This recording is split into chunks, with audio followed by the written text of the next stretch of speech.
This is the world's first 3D printed clothes hanger. Just came out of the printer. It's still has the support structure.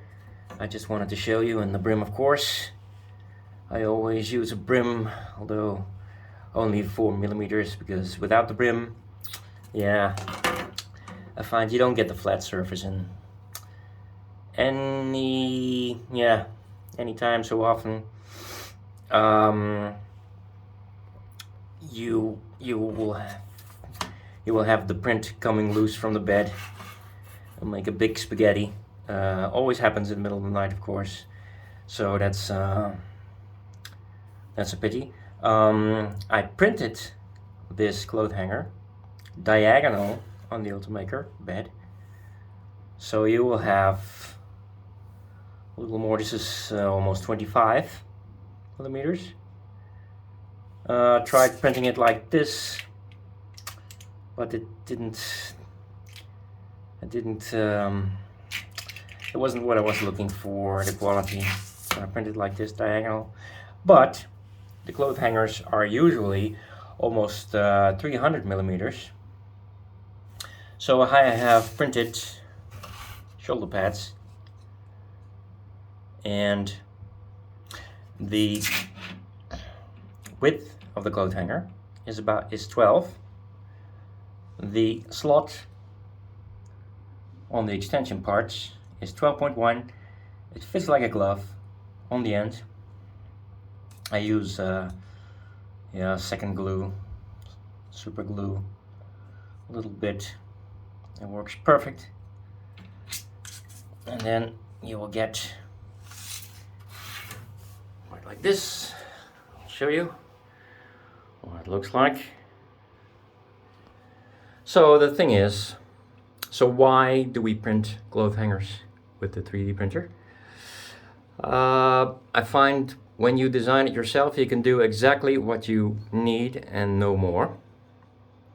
And I have expensive clothes, but I want to contain it. So I don't want to spend too much. I want to have a certain amount of clothes. So I decided I need sets, right? So I have here a part for the pants. Goes like this.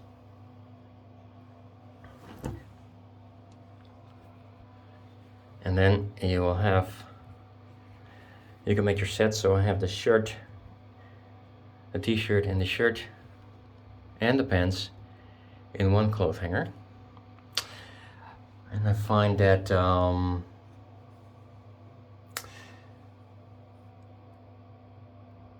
this has a width a little wider.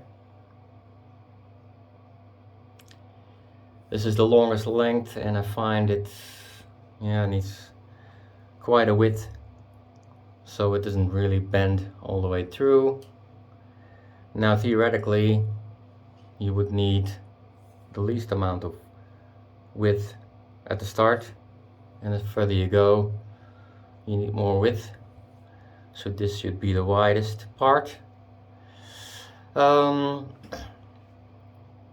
But I find that this stick needs to be really wide. I might try a triangular part. Yeah, triangular on at the bottom to save material. Well, that's more theoretical. And I do have designed the cloth hanger to have a wide part. This is wide, where the shirt is hanging on. Wide, 12, with a thickness. But the bottom part of the hanger, just a second, shake this off. The bottom part of the hanger has the width in the other direction.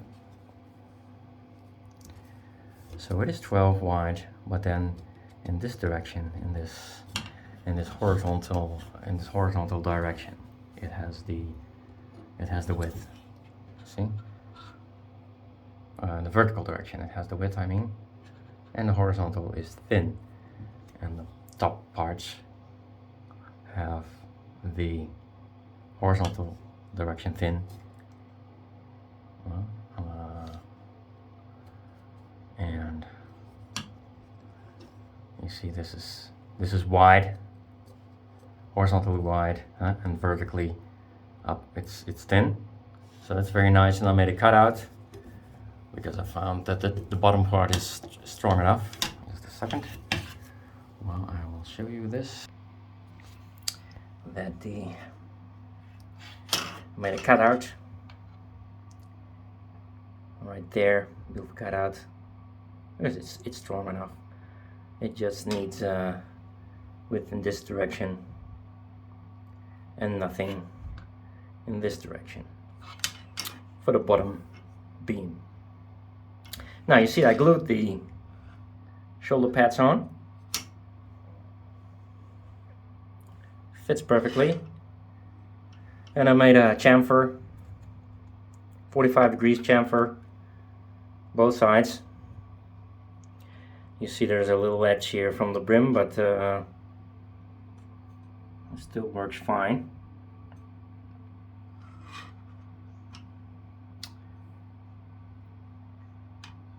And the pants section, of course, is a little rough because it you have the support structure on it.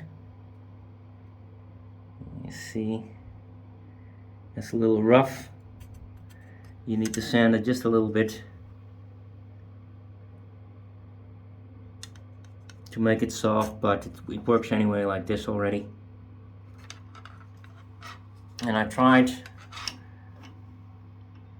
putting the pants section pillar on the bottom beam, but it gets much weaker, so I find it was necessary to have the pillar start as close to the hook as possible.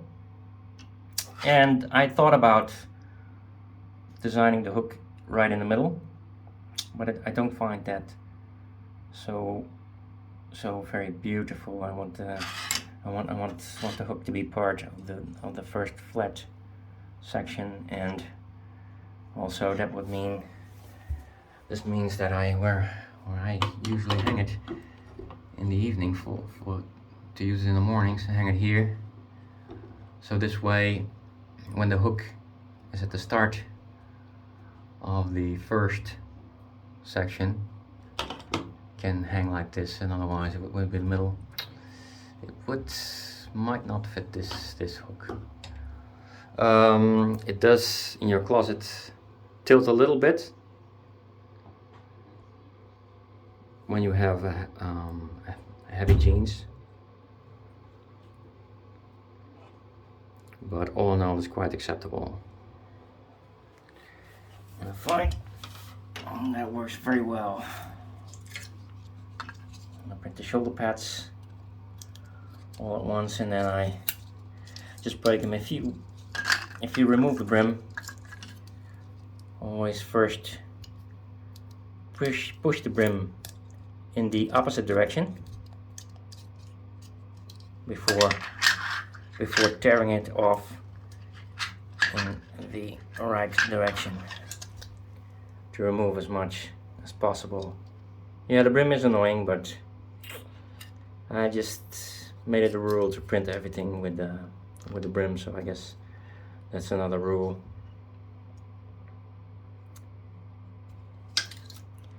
I removed this hook, this corner, because it just didn't fit diagonally on the Ultimaker pad. Of course, the Ultimaker has two print heads. The Ultimaker 3 has three print heads, two print heads. The Ultimaker 3 has two print cores, and there's a little bit of an area. It's not completely a square area that you can print on, but so it just didn't fit, so I removed the corner. But I think the most the biggest tension will be on the inside corner, and it yeah, it works quite well.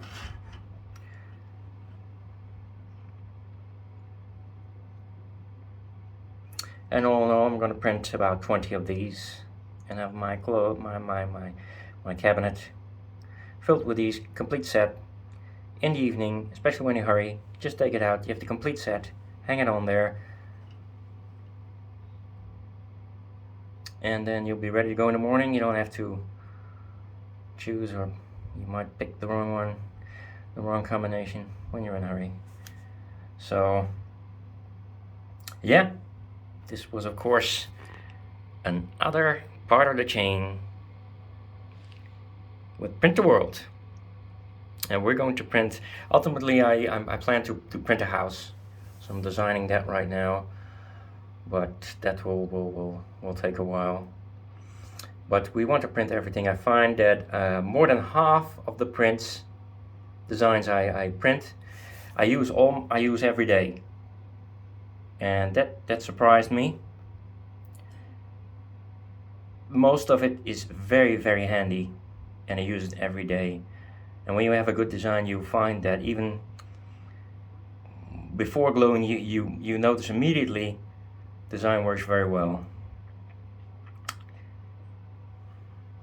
And you can have a very efficient house. And I guess it's all part of minimalism. It will give you peace of mind, and it will save you money. You have less things and more efficient. Well, this was Print the World. Feel free to copy and improve as always. Thank you.